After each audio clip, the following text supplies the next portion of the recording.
Timepiece trading, bro. You already know with TPT. Shout out Timepiece Trading. Timepiece trading. Yes, sir.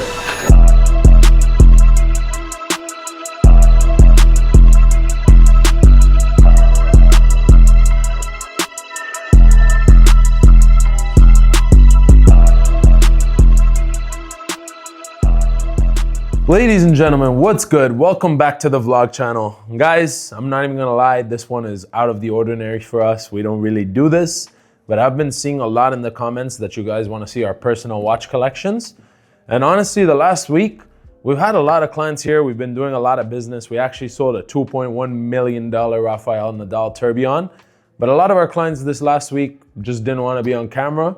And guys, here at Timepiece Trading, customer is always king. You guys are king, not us. And whatever you guys want, you know? So unfortunately, we don't have client interactions for this week's vlog, but we do have the much requested NEEL TPT's personal watch collection, guys. As you see here, it says Alwani Personal. This is just my personal watches. I do have one of my brother's watches in here, but we'll get to it. So here you guys have it. This is my personal watch collection as of August 2025. And we're gonna start on the bottom row. We'll work our way up to the bigger stuff. So I'm gonna start here, guys. This was my first ever Swiss luxury timepiece. My first ever, and I will never sell it. I believe I was 16 years old when I graduated high school. And my dad said, Neil, come to the shop, pick out any watch you like. And you know, he didn't give me a budget, but he did say, I will approve it based on what you pick. So this was the watch I picked. Aesthetically, I just loved it. It gave me like, I don't know, it gave me vibes of something a lot nicer than what this brand is considered to be today. This is a Karl F. Bucherer. It is a Swiss watch. They make amazing movements and they control most of the Rolex authorized dealers today in the entire nation in the USA, the Bucherer store. I don't know if this brand will ever come up the way I want it to, but this is the Petravi Scuba Tech. It's one of their most famous lines in the brand. And I just loved the way the watch looked. Money wasn't a thing for me at the time. I just wanted what I liked most aesthetically. It was a $5,000 MSRP, and my dad was nice enough to get this for me for graduating high school. And honestly, I love the aesthetic still. I won't wear it now, but I do love the aesthetic. And looking at it brings me back to high school times and that first summer when I graduated high school. And yeah, it looked amazing. And I got many years on wrist. Won't see much wrist time nowadays. Second up in the collection, well, we'll go in chronological order. So the next watch I did get when I was in college is going to be my Rolex Daytona stainless steel, reference 116520 with the black dial, non-ceramic bezel, the classic OG Rolex Daytona. Guys, I love this watch. I want to say I wore it for 5 years straight without ever taking it off. Sleep, shower, wherever it may be, ocean, diving, whatever I did, this watch followed. And guys, the watch is bulletproof. If you're looking for a very nice stainless steel daily that's classy, gets a lot of attention, this is it. You know, nothing beats it. Funny story, my dad bought 3 of these when he was in his 20s and he paid $4,500 per Daytona. He got 3 black dials and he gave one to me, one to AMAR, and one to RITZ. Today the watch is worth $21,000. So he did a 500x investment on a watch. For those of you that say watches aren't investments. So this is done. We're gonna go to this piece next. This piece was acquired the year I graduated college. If you guys know my story, the year I graduated college, I worked for my dad in St. Martin and I worked for my uncle in Aruba. My uncle in Aruba is a Vacheron Constantin authorized dealer. I saw this watch. I went to Watches and Wonders in Geneva in Switzerland, and that's when this watch came out. The year I was working in Aruba, I believe it was 2019 if I'm not wrong. And I saw this watch at Watches and Wonders. I fell in love with it, and I actually asked our brand representative at Vacheron, can you please get me one of these for personal? Because they would only get us 2 to 3 for the whole year to sell to clients. And Vacheron made it happen. I've kept this watch ever since. Again, does not get as much wrist time, guys. Me being TPT, I try to wear pieces that catch attention and people recognize so that I can meet new clients and network. And unfortunately, this one doesn't get as much recognition as it should, in my opinion, because if y'all didn't know, Gerald Genta who is the designer of the Vacheron Constantin overseas, also designed the Patek Philippe Nautilus. He also designed the Audemars Piguet Royal Oak. So these are undervalued. The dial is honestly the nicest blue in the game to me. Nothing beats it. And yeah, for $25,000, guys, great value for money. You're getting the same designer as the Nautilus and the Royal Oak, which you know the prices those start at, guys. Next up in my collection, guys. This one I'm sure you've seen. I've done videos about it. I got it very recently. This was my 29th birthday gift from my best friend, Steve Will Do It. If you guys don't know who he is, you're sleeping under a rock. This watch, super special. If you guys watch Steve Will Do It's vlogs, you know this was his first ever timepiece purchase. He went into the Rolex boutique. He almost got kicked out because he was being reckless. He was smoking cigarettes in the boutique. It wasn't allowed. And he was like, yo, call your manager out. I want to buy the most expensive watch in here. There's no way I'm not allowed to smoke cigarettes. I do what I want. And it was super funny. If you guys know Steve, it's dark humor. He doesn't mean any of it in a bad way. He's just a funny guy. And you know, he spent, I think it was $100,000 on this watch, whatever MSRP is. But funny enough, we do have one in stock besides this one in my safe, and we're asking $95,000 for the watch. It's super beautiful. It's my first yellow gold watch in 40 millimeter that I'll actually wear. You see here I have another one and I'm about to get to it. This is 36 though. And Steve did right because red is my favorite color. This has the factory rubies. It's got the diamonds. He knows I like diamonds, and thank you, brother. I love you. Thank you again. One of the best birthday presents or presents that I've ever received in my entire life. This one's very meaningful to me. Every time I see it, it reminds me of the significance of having good friends and good people in your life. You know, not just getting gifts like this, because I also now have to get him a crazy birthday gift and his birthday's coming up. But just, you know, I would never think growing up that my friend would be gifting me a $100,000 6-digit watch, because yeah, I used to wear this, you know. And before this, I used to wear Casios and Citizens and Seikos, and I used to love G-Shocks in middle and high school, to be honest. This piece, very, very special to me as well. I've seen this watch for 30 years. This was my grandfather's watch, and last July, he passed away. And I begged the whole family to let me keep the watch because obviously that's the most meaningful thing to me. I love watches and cars. I saw him wear this every day for 50, I think he had this watch for 50 years, guys. You can see the flex on the band. I'm not gonna polish it. I'm not gonna get it straightened out. He had the aftermarket diamond bezel inserted. I believe the markers are original factory. And it's crazy because I'm the only one who ever serviced this watch for my grandpa a couple years ago, but the watch runs perfect and it's like 50 years old. And to me, this one, it just reminds me of my grandpa, and maybe one day I'll give it to my son or something. I'm not sure. Probably if I don't, it's gonna just be in the collection forever. I won't wear it much because also I'm more scared to get this robbed off my wrist than this, because this one it's worth a lot more to me. I'm sure some of you guys understand that.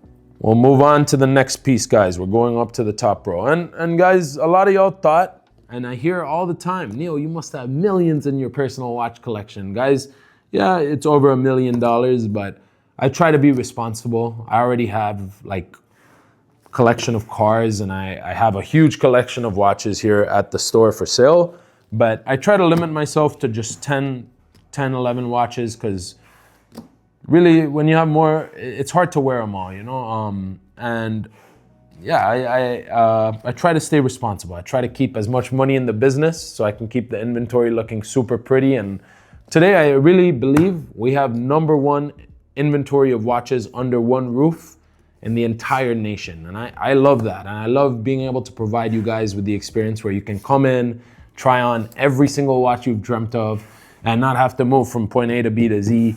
And have to go to different places to try on different things. So yeah, I try to invest most of my money in the business. I usually keep only 10 watches. So I did tell y'all when I started the video that I have a watch in here that doesn't belong to me. This is my little brother's watch, AMAR. He's currently in Europe. I advised him not to wear this in Europe. The crime there has been very bad. This is an openwork ceramic 41 millimeter. The new one, it's limited to 150 pieces. It actually says it on the back. I'm looking at that right now. And it comes with an all salmon dial or gold, whatever you want to call it. This is a stunning watch valued at around $330,000 today. And yeah, it's just crazy to me that my little brother owns this watch now, guys. It's all thanks to y'all. Thank you guys so much for all the support and trust throughout the years. It's because y'all were able to rock pieces like this. And my brother left me this for the weekend. I'm rocking it. I'm really enjoying it. He's traveling in Europe at the moment. I am missing from this box 2 of my personal pieces.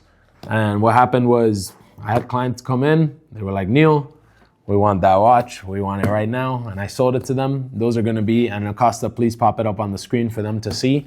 The white RM55 Bubba Watson and the black RM3502 Nadal. Those are my 2 Richard Milles that are missing in this box that I recently sold to clients and I'm waiting to replace. I'm waiting to acquire another one to replace to put back here in this box. But since we just showed you a 3502 black, which I always have and I'm just missing currently and I'm waiting for another, I'm gonna show y'all my 3502 red. So my favorite Richard Mille ever is the Nadal. If you guys didn't know, the entire case of a Nadal is made of carbon. The carbon is patented by Richard Mille. It's called TPT. I actually loved the material of the case so much and I dreamt of owning this watch so bad that when I first started this company and I was far from affording this watch, I named the company TPT after Richard Mille's patented carbon. And I was like, what can I come up with around the name TPT, the abbreviation? And I just somehow came up with TimePieceTrading, and that's where I got the name, guys, in case any of y'all ever were wondering. This is my factory diamond set. Richard Mille was the first brand to take diamonds and put it into forged carbon factory. To me, it was stunning. The minute I saw this watch, I fell in love with it. Red's my favorite color, as I told y'all before. And I love this Richard Mille. You know, you can go to the gym in it and you're rocking a wrist full of ice. It's crazy. Can never scratch. Also super light, super durable, very, very enjoyable watch. It's on the flashy side, so I don't wear it as much as other pieces, but I get a lot of enjoyment out of it for sure. This I want to call my Mexico or Europe watch. So this is an AP Offshore 44 millimeter forged carbon case, ceramic bezel. This watch is really a beater watch for me. It's still beautiful. It still gets recognized. It's an Audemars Piguet. I love forged carbon. I'm a big car guy, as y'all know. Ceramic, I love ceramic. We all love ceramic. It's very hard to scratch. It's durable. So this watch to me also is nice because it's black and white. It goes with anything. I have a bigger wrist, I want to say, and it looks beautiful on the wrist. And being that it's all black and on a rubber strap and it doesn't have those classic Royal Oak bracelet that gets recognized by anyone, I think it's more of like a sleeper piece that not everyone knows what it is or the value of it. So I feel safe wearing it almost anywhere. And I get a lot of utility out of it when I travel. So that's my reference, 26400 AU, forged carbon and ceramic, 44 millimeter Royal Oak Offshore, valued at around $25,000 today. Great bang for your buck. My favorite ever piece in the entire world is where we're at in the collection now. So this is the 41 millimeter stainless steel open worked, and these are valued at around $150,000 today. I literally have it tattooed in the TPT logo on my hand. To me, it's just, look, from this side, it looks just like a plain steel Royal Oak, you know? So it can pass for like a $30,000 watch. Whereas if you really know watches, you know what I'm packing when I'm rocking this. And the fact that it's steel, it flies under the radar. I get to really enjoy it almost anywhere I go besides Mexico and Europe, because that's what this is for. I really like it, you know?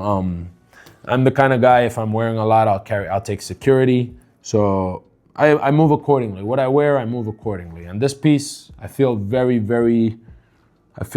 calm when I wear it. I don't feel like someone's watching me. I don't feel like there's a target on my back. But still, for those that know watches, it packs a major punch. To spend $150,000 on stainless steel, you know, you need to be affluent. You need to be doing well in life. So I love this piece. To me, I call this stealth wealth. Next up, my biggest acquisition. And honestly, guys, it's crazy because when I first saw this watch and fell in love with it, it was $1 million. And I always looked at Daytona rainbows and thought, damn, who can afford one of those? And then this came out and it was going for double the price of a Daytona rainbow. But to me, I liked it. The Daytona rainbow, to be honest, guys, it's a watch that's kind of easy to copy. You can take a original Daytona and put aftermarket stones on the bezel. It doesn't look one-to-one quality as factory Rolex, but a lot of people do it, and to me, it kind of killed the appeal of the rainbow Daytona.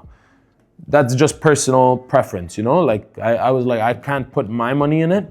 Although a factory one will hold value, I just didn't like the fact that so many people out there are wearing them aftermarket and they pay 50, 60,000, whereas like if you're gonna get a real one, you're gonna spend 4, 5, 600,000, and you have all these people with the Fugazi one, and to me, it just killed it for me. But I always loved the rainbow bezel. So when AP dropped this, it was game over for me. And I had my eyes set on it. I had my eyes set on the prize, but I could not justify spending $1 million on my 25-year-old self at the time, 4 years ago when this came out.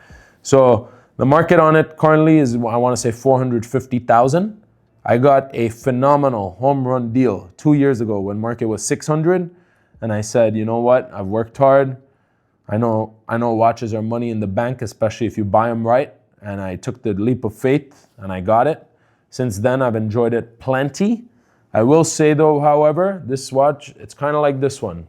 It brings a lot of attention, and I don't wear it much out of the office unless I'm going to Dubai. In Dubai, I wore this to the gym. That's how awesome it is to wear watches in Dubai. But really, besides that, it's very hard to wear, but it gets the job done for me. Like, for me, this watch is when I really want eyes on me and when I'm trying to make a statement, and it always does the job.